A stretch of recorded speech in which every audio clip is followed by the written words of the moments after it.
meget på farten i det daglige, og det er vigtigt for mig at tjekke ind løbende. Inden morgenmaden tjekker jeg lige ind derhjemme og tager et lynhurtigt møde.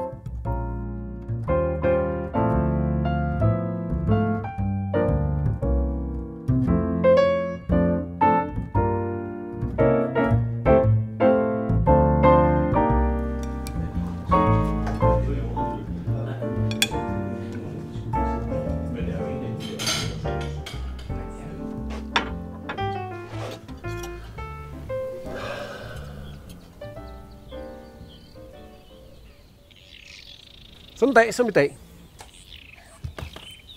Sådan skulle vi have flere af. Jeg har spist godt her på badehotellet. Nu skal jeg have noget at drikke. Ikke af den slags, som I tror, men jeg skal simpelthen have noget af Bornholms kildevand. Så følg med mig til Nexø og få noget frisk at drikke.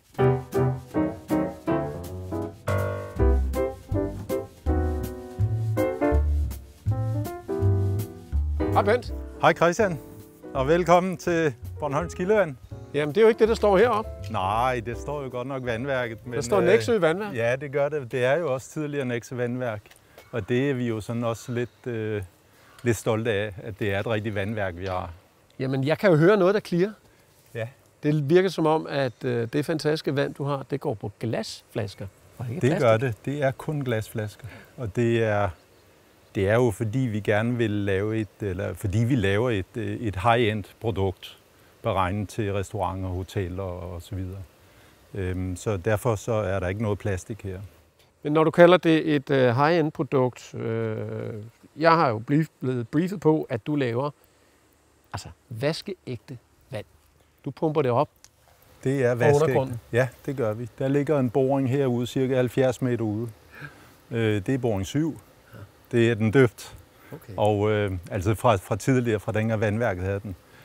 Og det er jo dejligt Bornholms mineralvand, der kommer op der, med godt med mineraler i. Ja. Så det kommer ikke igennem et vandværk først eller noget. Det kommer igennem vores lille sandfilter hernede, hvor vi udskiller jern og mangan. Og så kommer det direkte ind i flaskerne.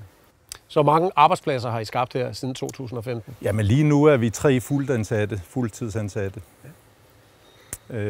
Og hvor mange flasker producerer I om året? Vi er oppe, i øjeblikket er vi oppe omkring 700.000, 700-800.000 i år lander vi nok på.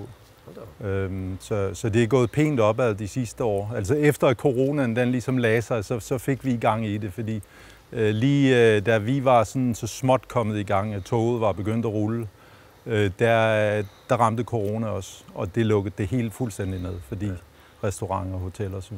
blev lukket. Og det er jeres primære outlet, det er restauranter og hoteller, det er ikke supermarkeder? Nej, det er slet ikke supermarkeder. Vi har valgt ikke at gå ind i detail, fordi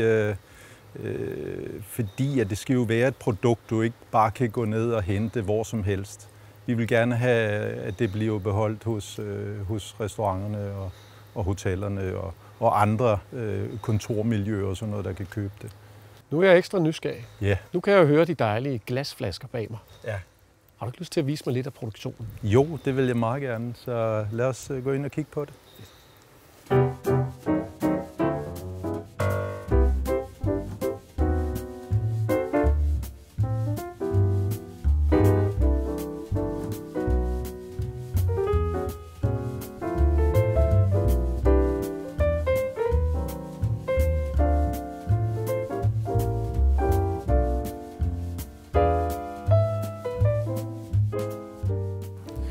Nu er jeg på vej ned til Pernille Bülow her i Svaneke. Og der har vi Pernille. Tak fordi jeg måtte komme. Tak fordi du ville komme. Jeg glæder mig meget til at se alt det, du repræsenterer. Ja. Vi har hørt dig omtalt som kvinden, der har fingeren på pulsen, der er involveret hver gang, der er noget med kunst og håndværk at gøre.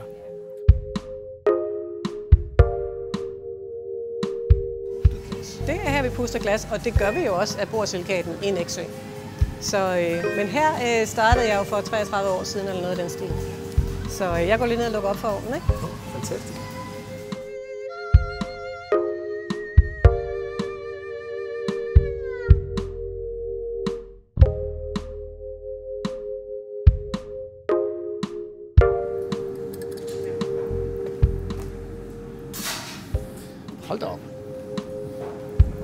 Har du tager den her, og så former du glasset. Bare med en blid hånd. Den her proces med at tage glasset ud af ovnen, den skal man lige øve sig i, og det er derfor, at du ikke gør det, for ellers havde vi ikke fået et glas ud af det i dag. Så skal du jo rulle. Rulle. Stille og rulle. Yes. Rulle. Tilbage igen. Så prøver du at puste. Ja, tak. Og jeg siger stop, når du skal stoppe. Ja, det er så fint. Stop.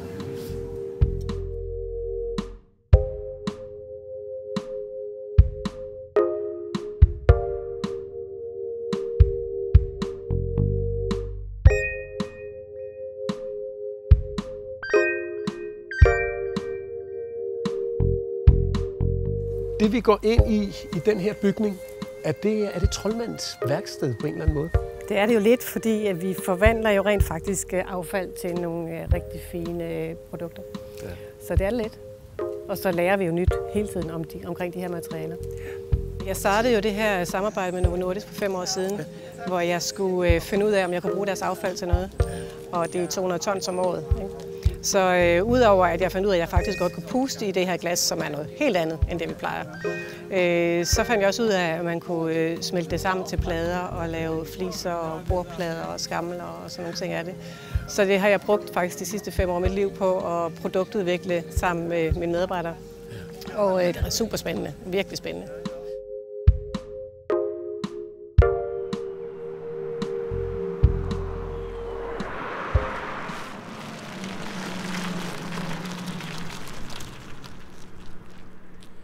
Jamen, nu er jeg kommet her. Vi er stadigvæk i Nexø. Jeg skal besøge min gamle ven Martin. Martin er nemlig en af de mange, der er stukket af til Bornholm. Og nu skal jeg altså finde ud af, hvorfor han har gjort det.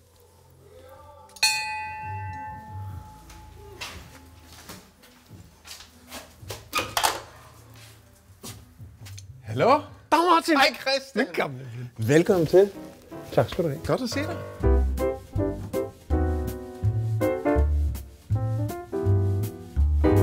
Martin, det er jo smukt, Tak. det her landskab i Nexø på Bornholm. Jeg spoler både lidt tilbage, men også lidt hurtigere frem, fordi du skulle jo egentlig bare købe et sommerhus. Altså, det var et sommerhus, der startede det hele. Det var vores gode venner, som havde et sommerhus, og som altid holdt åbent hus om sommeren. Og det gjorde så, at vi kom i over 10 år til Bornholm og blev forelsket i området. I Bornholm selvfølgelig selv, men også i det her specielle område på Østkysten, som ligger ikke lige der, hvor de fleste danskere vil hen, nemlig oppe i Allinge, Sandkås, Sandvig osv. Da de så blev skilt, vores venner, så havde vi jo pludselig ikke noget sted at tage hen. Så vi tænkte, det var dog ærgerligt. Min kære kone Stephanie, hun begyndte så for alvor at kigge efter sommerhuset, fordi vi skulle have et sted på Bornholm og komme hen regelmæssigt. Nu er jeg på vej tilbage til Milsted Badehotel for at få historien bag. Vi kunne ikke komme i et smukkere vejr. Du er hotelchef på dette skønne badehotel, som stammer helt tilbage fra 1932. Det er jo tydeligvis et hotel i luksusklassen. Men man kan sige, at vi er så heldige, at vi jo overtog et hotel, som hele tiden har haft et godt renommé, som hele tiden har haft en speciel plads i rigtig mange bornholmere, rigtig mange sommerturisters hjerte. Så på den måde så havde vi jo et rigtig godt udgangspunkt. Folk var glade for at komme her. Folk var glade for, som du selv kan se, lokationen med strand på den ene side, klipper på den anden side. Så det har vi egentlig bare taget, og så gjort det endnu bedre. Hvad er det, der har fået dig til at blive i så mange år? Jamen, jeg er født og opvokset her på Bornholm. Ja. Mine forældre bor stadig her på Bornholm, og som så mange andre, så flytter man til storbyen, når man skal videreuddanne sig. Og som så mange andre også, så trækker øen, når man så får børn og mand. Så det er det samme for mig. Jeg flyttede tilbage for 5 år siden. Nu har du været så sød og skænket mig et glas iskoldt Chablis. Mm-hmm. Og jeg har faktisk næsten glædet mig til det hele dagen. Men ved du hvad jeg også glæder mig til? At smage den fantastiske mad, som Milsted Badehotel jo også er utroligt berømt for. Ikke nok med at have meget, meget smukt. Bygningen er meget, meget smuk. Personalet er meget, meget smukke. Men udsigten bag os.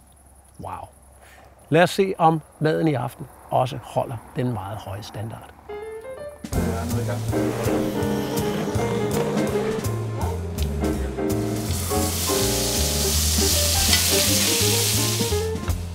Nu handler det om det vigtigste på Melsted Badehotel. Det handler om maden. Nu går jeg i køkkenet, og så finder jeg Martin. Så skal vi snakke lidt om, hvordan man laver den mest fantastiske mad, der findes på Bornholm lige nu. Martin, du er i gang med at åbne østers, kan jeg se. Det er jo fantastisk. Fortæl mig lidt om at være kok på Melsted Hotel.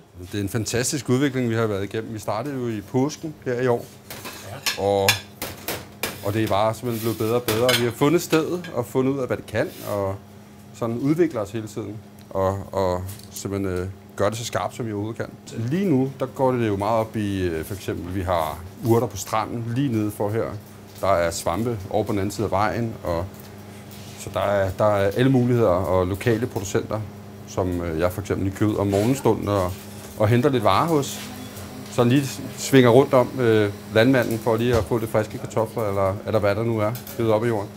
Så det handler om friske råvarer og lokale ting. Det kan godt være lidt stressende i køkken. Jeg synes, det er alt under ro her. Det er jeg meget imponeret over. Det er jo sådan en sæson, man har været igennem, hvor man har fundet hinanden og ligesom ved, hvad hinanden laver. Og vi behøver ikke tale så meget sammen, fordi jeg ved præcis, hvad Philip laver, og hvad han laver om 2 minutter, og hvad Diego laver over på det varme. Så det har vi fået styr på. Se, det er køkkenet her på Melsted Badehotel. Og der er travlt, men der er også igen det nær med. Det er noget easy living, der er noget. Det går ikke så hurtigt det hele. Der er ikke så folk har så utroligt travlt. Og det er igen noget, der kendetegner Bornholm. Det er noget slow living, det er noget slow food. Slow cars er det måske også. Men der er altså et eller andet, der gør livet lidt federe at leve på Bornholm. Blandt andet her i køkkenet på Melsted Badehotel.